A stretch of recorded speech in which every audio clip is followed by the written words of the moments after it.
வாரம் விஜய் சேதுபதிக்கு நிறைய கண்டென்ட் கிடைச்சிருக்கு. ஏன்னா ஒரு சண்டையா, 2 சண்டையா இந்த வாரம் பல சண்டைகள் நடந்தது. ஸோ அவரு வச்சு செய்ய போறாரு. ஏற்கனவே ஆல்ரெடி ஒண்ணுமே நடக்காட்டாலும் நோஸ் கட் பண்ணி விடுவாரு.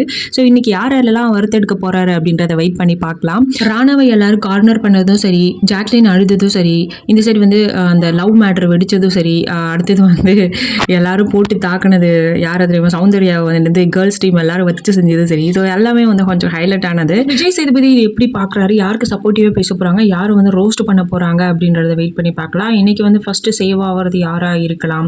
சௌந்தர்யாக்கு தான் நிறைய ஓட்டு வந்திருக்கு. ஸோ டேஞ்சரஸ் ஜோன்ல யார் இருக்காங்க பார்த்தீங்கன்னா, ரியாவும் மஞ்சுரியும் இருக்காங்க. 2 பேருமே கொஞ்சம் ஸ்ட்ராங்கான பிளேயர் தான். எனக்கு தெரிஞ்சு வந்து வர்ஷினியும் ரஞ்சித்தில் யாராவது வெளியே எடுத்தனா நல்லாயிருக்கும். ஸோ ரஞ்சித் பெருசாக ஒன்று பண்ணுற மாதிரி தெரியல, வர்ஷினி ஒன்று பண்ணுற மாதிரி தெரியல. ஆனால் வந்து வர்ஷினிக்கு நிறைய ஓட்டு வந்திருக்க மாதிரி அன்அஃபிஷியல் ஓட்டிங்கில் வந்து தெரியுது.